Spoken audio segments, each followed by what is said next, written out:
Hi everybody, it's Crazy. It's Wednesday, and it's time for the Learned Experience video. We are up to episode number 28, and before I get started, shout out to my trusted, you guys rock, to my Crazy fam, love you, and to my Patreons, thank you for your support. Now, last week I ended off with Chapter 10. I finished up Chapter 10, I was so proud, I got in there, I got it done, and this week I did some good studying. I didn't get the whole chapter done, but pretty well close to it. So, let's go ahead and get started. The book I'm working on right now is Automate the Boring Stuff with Python, and I started off with a gaming, the gaming version of it. It was called Invent Your Own Computer Games with Python, and that was the first start off. And my buddy Dave told me that, this next book I'm working on would be a good idea because it kind of give me a little bit more of an idea of how to put programs together. And it's been one of those ones that it was one of the first ones I got, and I never did anything with it. I wanted to do gaming. I wanted to build a game. And this one was kind of a side burner. It was like, oh, well, it's kind of cool. I can learn a little bit of Python, but I started it and never finished it. And so this also actually helps with that. It makes it to where I can get this one done. And so this is my last step of the regular Python process, and I'm going to go into BGE. Coding after I get done with this. So let's go ahead and get started. The first one I'm working on is, or the first start of it, is learning how to open a web browser by running a program. Make a program open a web browser for me. Pretty simple, if I ran this program and boop, it pops up. Hey, check it out. Popped up that little address right here, invent your own computer games, or invent in Python, and that's the one it comes from.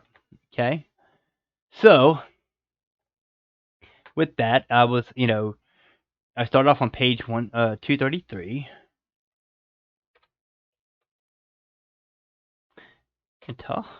which is chapter 11, which is web scraping, and basically web scraping is, picking something off the internet. You're scraping something off the internet, and that's what I presume it is. But there's probably a better technical term, and somebody's probably got a better idea what that is. But hey, work in progress here. Okay, so I get up to the next one, which is the mapit.py, and I don't have the chapter for it, but I do have the file for it, which is right here. It's called mapit.py, and it's using the web browser module.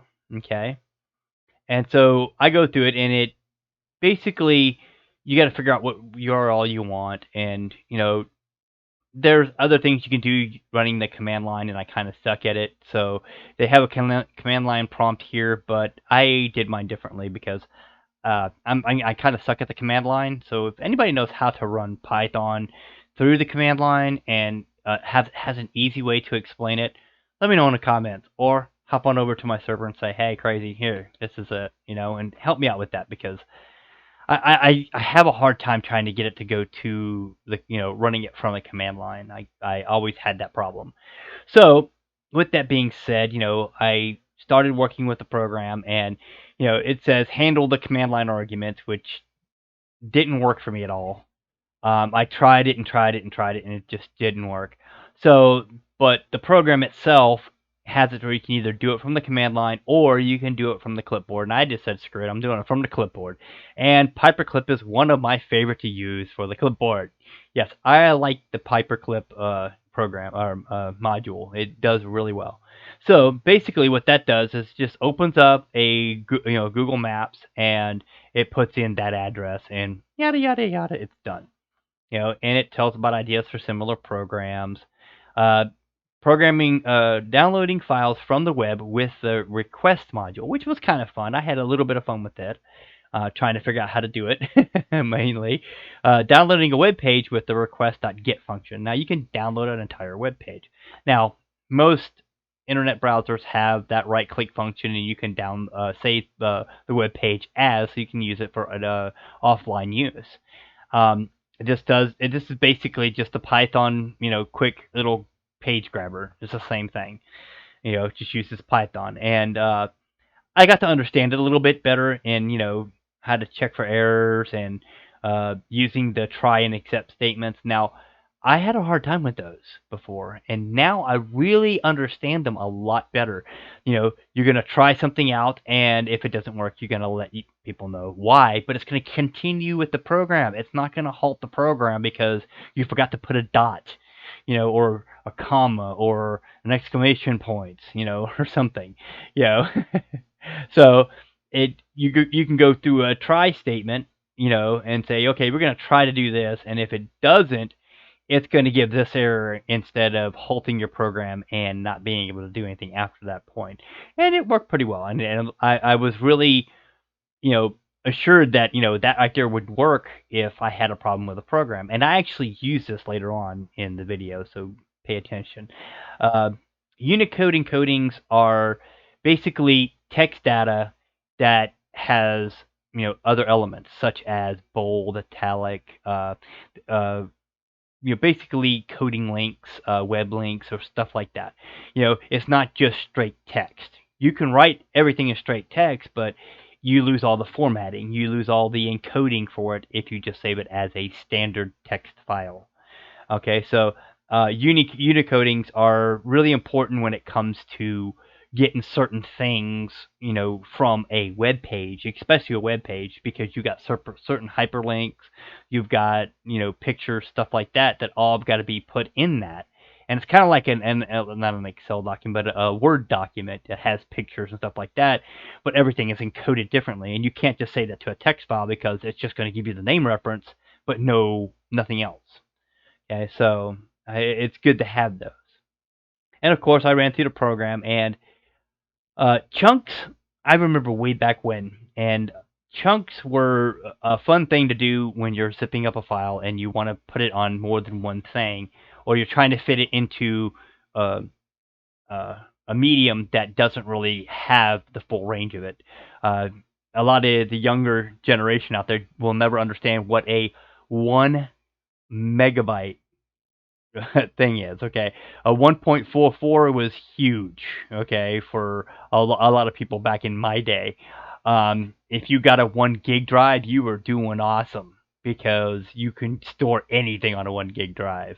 And so most of the time, if you had a medium and you had like a 500 meg hard drive and you wanted to download 700 megs of stuff into, and zip it up, and you're trying to compress it enough that it would fit on a 500 megabyte drive, you would literally have to chunk it up into manageable pieces. Like you say, okay, I'm gonna chunk this up into 300 megabit chunks so I can fit it on my 700, or you make it 500, the size of your drive, and you have 200 left, so you can put it on the other drive that's 500. So you'd be able to keep both the whole thing without losing anything, but they're all zipped up in two different chunks now. So and I got that because here you have to have 100,000 bytes. Okay, so 100,000 bytes, is easy for a picture because you won't see one. It's 100,000 bytes. It's not. Most of them are pretty well under a few megs.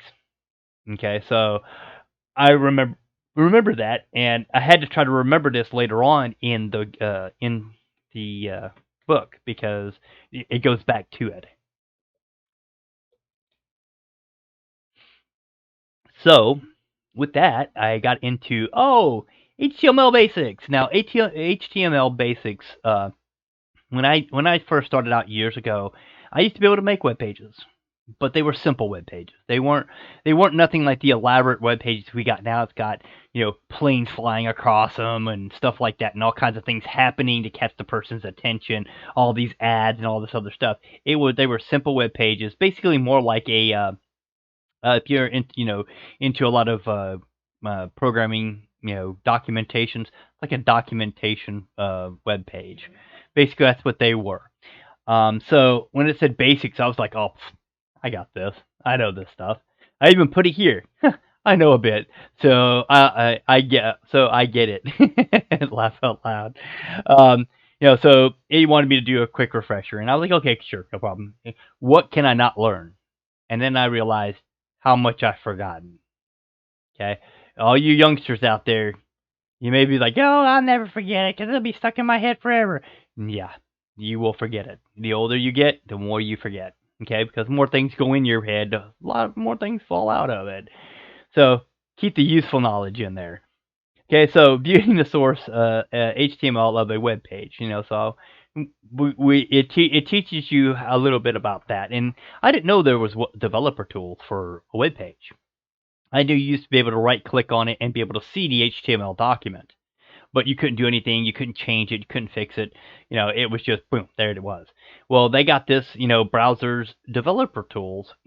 Basically almost every browser has it.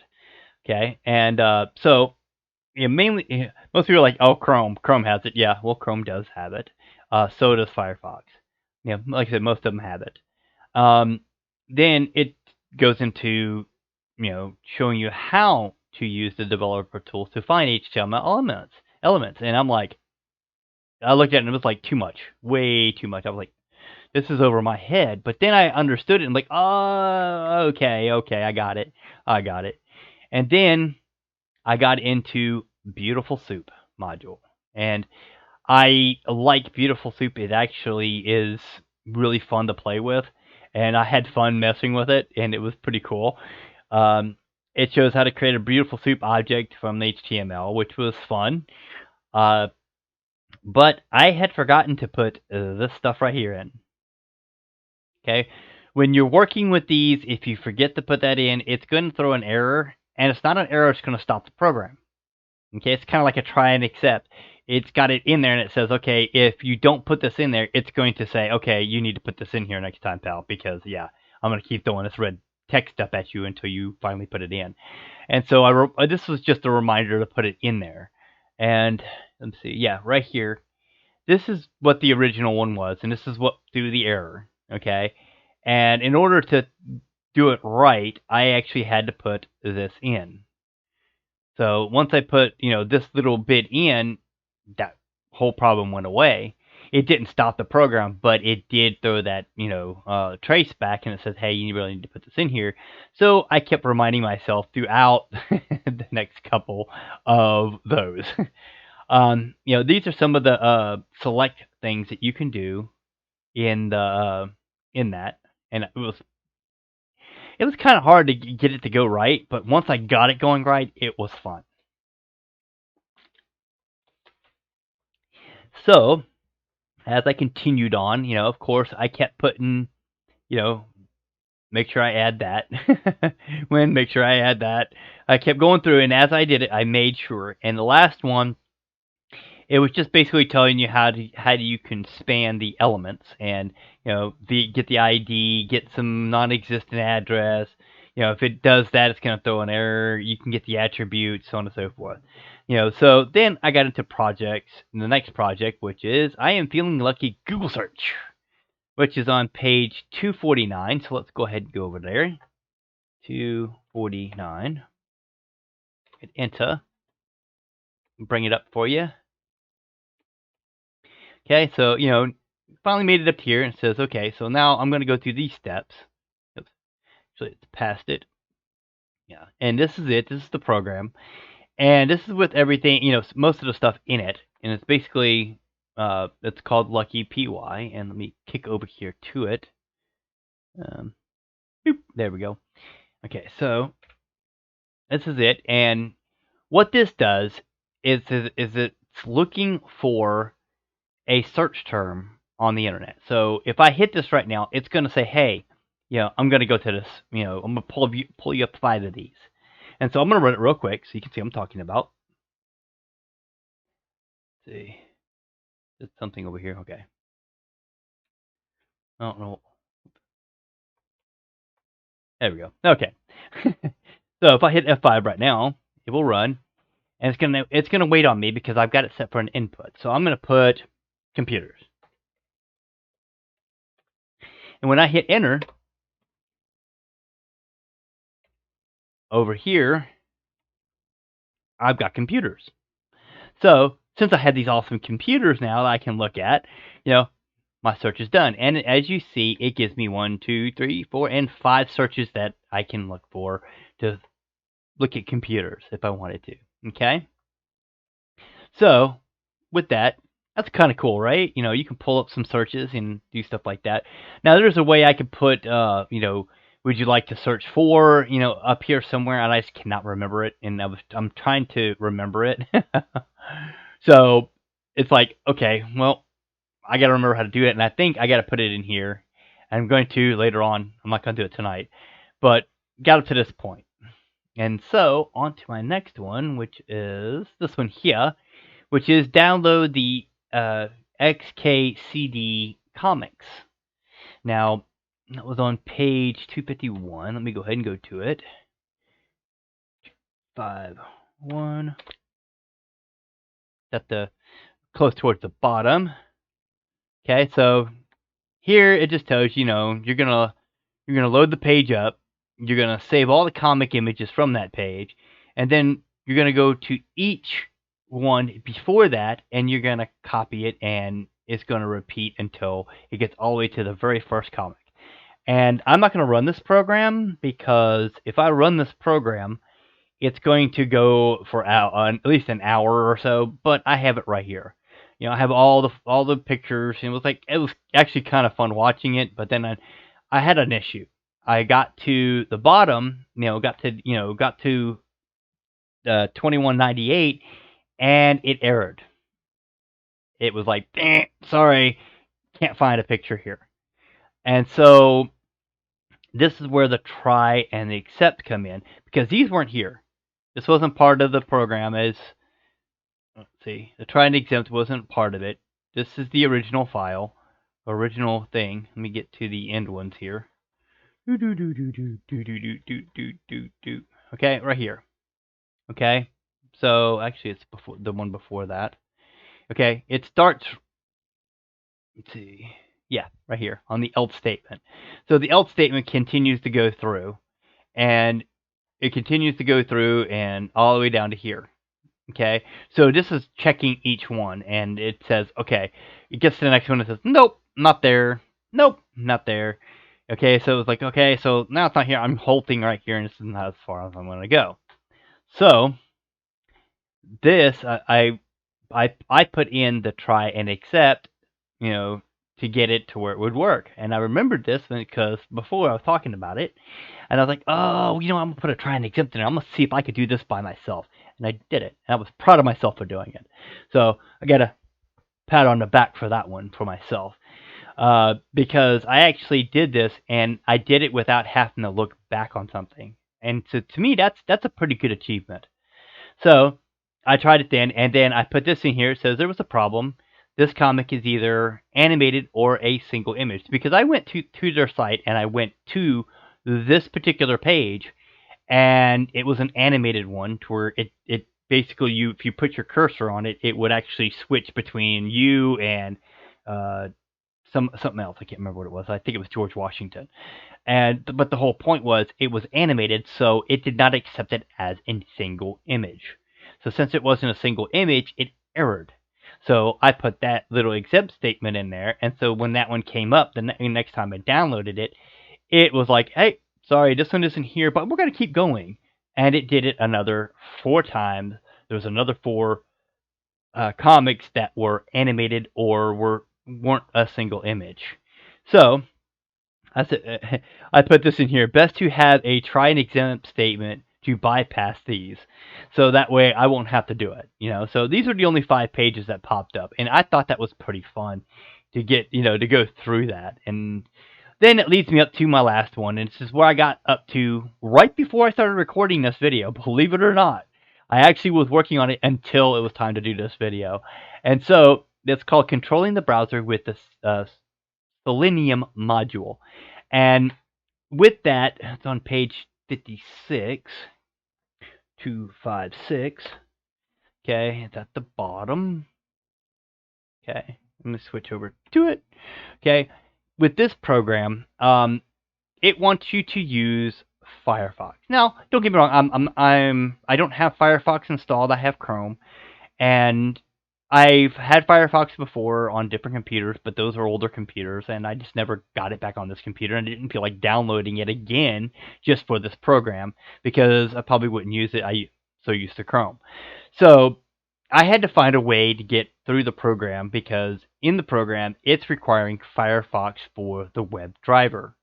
Now, with that being said, I looked online, and lo and behold, you can actually use Chrome for the web driver because it accepts it.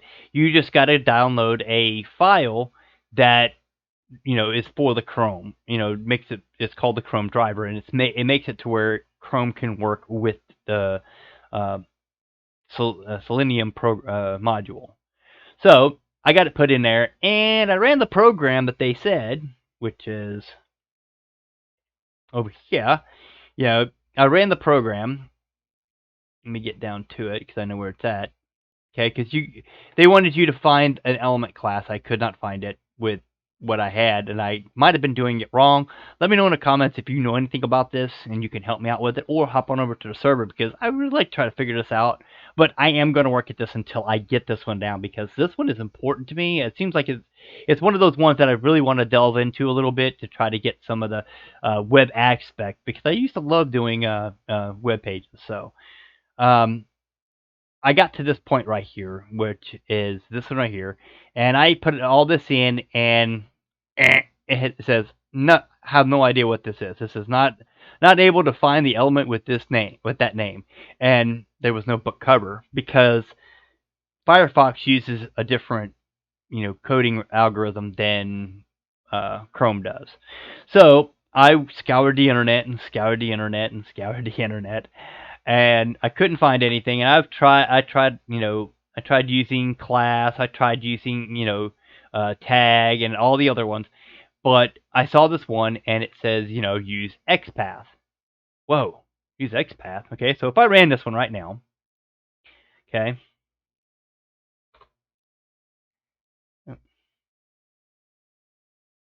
Oh, I must have messed it up again. I did. I don't know why I do that. There we go. Okay, so let's hit F5 again. Alright, so it's going to bring up the web page, and this is the web page, okay? And what I want is to get this picture right here. That's what I was going for. So if I right-clicked on this, and I go down to inspect, it doesn't matter where, I can click anywhere, okay? And I pull this little bar down because I don't use that, even though that is actually how it's written. But I want to use this to try to figure out what my problem is.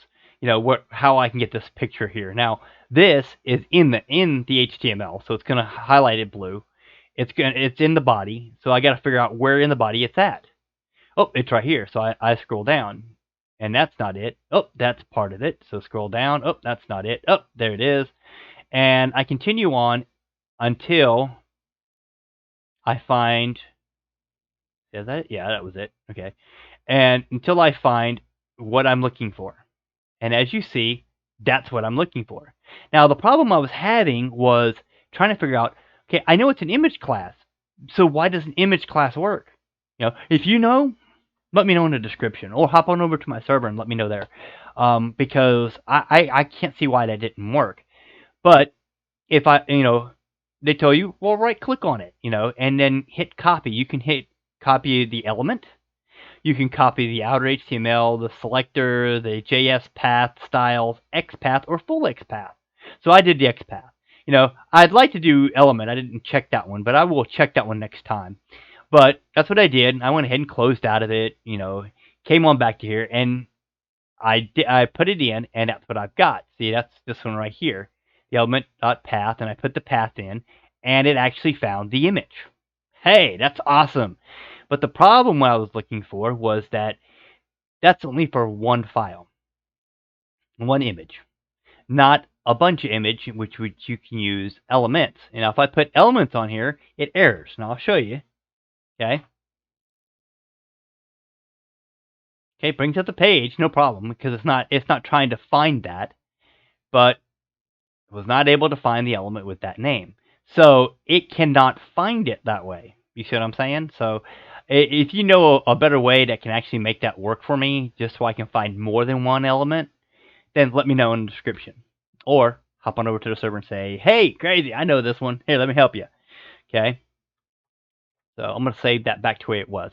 So I ended on 259, and that was 259 over here. So, and which is roughly about a page and a half, 2 pages away from the end, which is the summary. And of course, sometimes you do sometimes do the practice questions, sometimes do the practice projects, but sometimes I skip them because it's not really that important, at the time. Sometimes I'm so into it and I want to check it out. This one I might do so, but I need to figure out more so about it. Okay, so I still got a bit to go to try to figure these out. All right, so with that being said, that's basically the end of the video on that part. And so if you have any, helpful ideas or ideas that might help me out understanding this, or any of the other things I talked about tonight, then hop on over to the server or let me know in the description. Until next time.